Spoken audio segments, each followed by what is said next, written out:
The Emerald Archer is back in Star City and ready to strike again, but when a mysterious killer starts knocking off Ollie's old employees, a very twisted web is soon weaved. What will happen next? Well, let's hop into the pages of Green Arrow as we catch up on issues 18 through 20. So then, as this brand new Chris Condon series begins, we're introduced to a young boy named Kenny, who kind of ends up serving as our wraparound character for this piece. He's playing at school one day when he ends up unearthing a bunch of goo. This stuff is ultimately revealed to be toxic runoff due to a mountain of illegally dumped waste courtesy of the Horton Chemical Company. No relation to the Tim Hortons Coffee Company, though they are owned by Americans now, so God only knows. From there, we are reintroduced to Green Arrow as he stops a convenience store bandit. It's here we actually get the opportunity to really get a good look at his brand new costume. It's got a lot more black, which end up actually making the Green Arrow symbol on his chest. He's got long gloves now, a short cape, and a little bandit mask to cover his face. Honestly, I don't know what to make of the new suit yet. I don't hate it, but it hasn't exactly won me over or anything. Maybe it's one of those suits that's gonna grow on me in time, though. Now, Ollie returns home to crash out and catch up on the game from that evening. It's here he catches a news report talking about a CEO from the Horton Company who was mysteriously murdered in his own home, drowned no less, despite the fact that there was no actual water around at the time.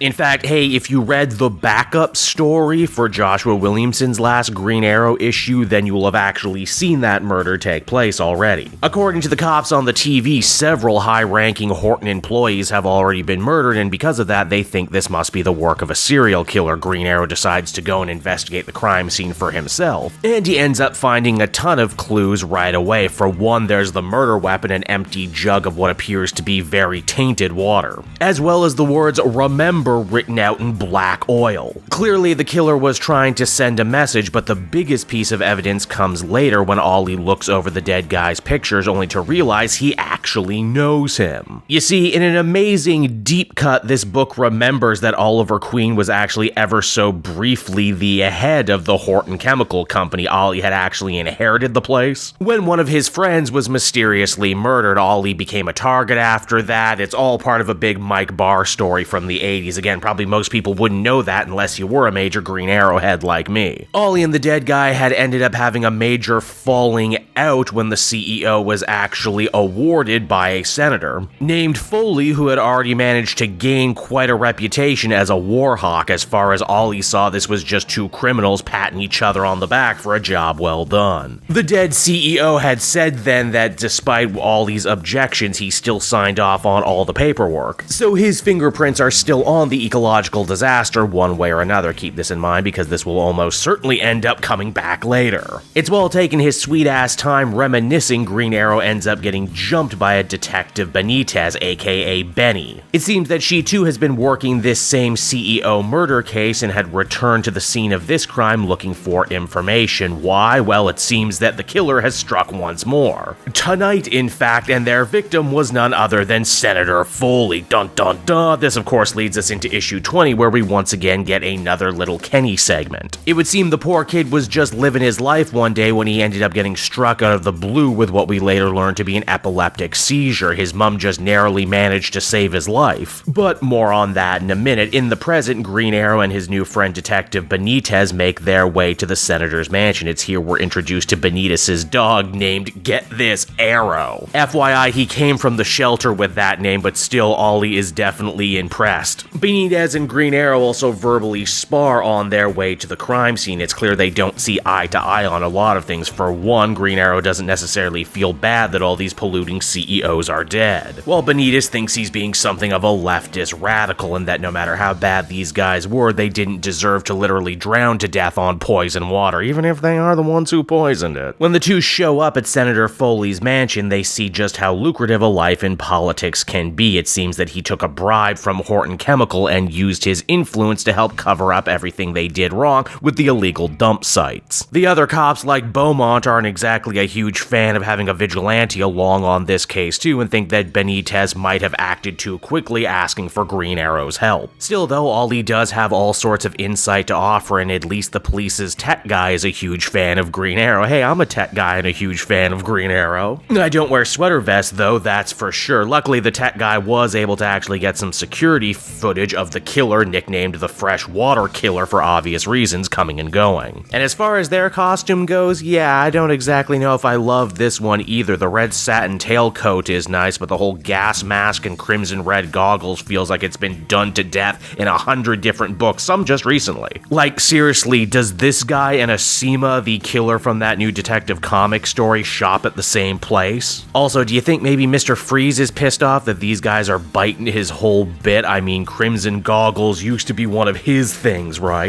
After watching enough of the security tape, Green Arrow realizes that while they have footage of the killer coming, they actually have no footage of the killer going, meaning that Freshwater is still actually somewhere on the property. And in classic slasher movie fashion, poor Benitez chooses right now to go and walk her dog. Freshwater ends up jumping her with a pipe wrench, which makes a lot of sense because, you know, water pipes and everything. And there's a good chance Benitez might very well have ended up as the next victim were Green Arrow not there to make the impossible shot and help save the day. Though as issue 19 comes to an end, Ollie and Benitez unmask the killer only to realize that they do not fit the serial killer mold at all. For one, they are a very sickly looking woman who has seemingly lost all her hair. Now it's from there we jump on into the newest issue from this week, issue 20. Once again, we're treated to another segment of Kenny's story. His mother took him to the hospital only to realize that his epilepsy is actually the result of exposure to benzene, just the sort of thing that you would get breathing in too many Horton brand chemicals. Surgery might very well be able to help the kid, but that's still something of a long shot. It's after that we once again end up returning to the present, where we see Green Arrow and Benitez about to interrogate the Freshwater killer. Again, this lady does not match any of their psychological profiles. She's a former school guidance counselor who is also suffering from late-stage leukemia. Apparently, her son died of cancer and her husband left her not long afterwards. Though before Green Arrow and the cops can actually ask her any important questions about her connections to Horton Chemical or her actual motivations for her crime, she ends up dropping dead herself. As far as Benitez and the other cops are concerned, this is just a job well done for them. Case closed, they can write up the reports and go home. But Ollie is absolutely sickened at their level of dehumanization. This lady's body is barely cold, and they're already acting like due process doesn't even exist. Now she won't get to tell her story, and now because of that they will never know the full truth of what exactly transpired. In fact, even when Green Arrow gets home, it's made abundantly clear that this is still eating away at him, so much to the point that he decides to call up Black Canary, who is busy having her own Tom King adventures. It seems that Ollie did a little bit more research, and he's come to the conclusion that the Freshwater killer's name may also very well be a reference to the freshwater community. You see, back before they got found out, Horton Chemical ended up selling a huge parcel of land to the county. One that, you guessed it, just so happened to be jam-packed with illegally dumped chemicals. It seems that this is what caused Kenny's epilepsy as well as the freshwater killer's leukemia. The worst part is that the freshwater community was set up as some sort of idealistic community of the future with better schools, rent control, etc., meaning these people really got screwed over. Eventually, the citizenry would sue the Horton Chemical Corporation, and while they would end up getting a small pittance, not even enough to cover their ever-mounting medical bills, it was clear that Horton never stopped. They just got better at bribing senators and covering their asses. Naturally, Green Arrow is horrified. This definitely feels like one of those situations where no one actually wins. He goes up to the roof to clear his mind and shoot some targets, only to end up smashing absolutely everything in a rage. Ollie might only have been CEO of Horton for a year or so, but it's clear that he blames himself very deeply for everything that went wrong there. Well, I mean, it's good that no one else blames him, right? Well, except for maybe another freshwater killer, who shows up in Ollie's home as issue 20 comes to an end. And so that was Green Arrow issues number 18 to number 20, everybody. And I gotta say, I'm glad I made time to catch up on this series, not just because Green Arrow is my favorite hero ever, and it personally hurt that my review schedule for the channel just couldn't make room for him, but also because taken together, I actually really liked these 3 issues. In fact, I liked them because I did get to read them in one sitting. Some stories just read better in trade, and I think this is one of them. Chris Condon's writing is very snappy, with a lightning-fast, energetic pacing to it all, one that might actually have annoyed me had I been reading this series issue to issue, but a problem that doesn't really exist when I read it all back to back. The subject matter is certainly dark and definitely pulled from the headlines. Again, poison water is something that really ends up affecting way more people than you might think. Again, hey, talk to anyone in Flint, Michigan, they'll tell you. And yeah, much like in real life, it seems like the bad guys are just able to get away with literal murder over and over again. It's not a particularly new take on a murder mystery, but I certainly enjoy this more Detective Comics approach switch to Green Arrow. I might know the song, but I certainly like the cover. Taken together, I'd give these 3 issues an 8 out of 10.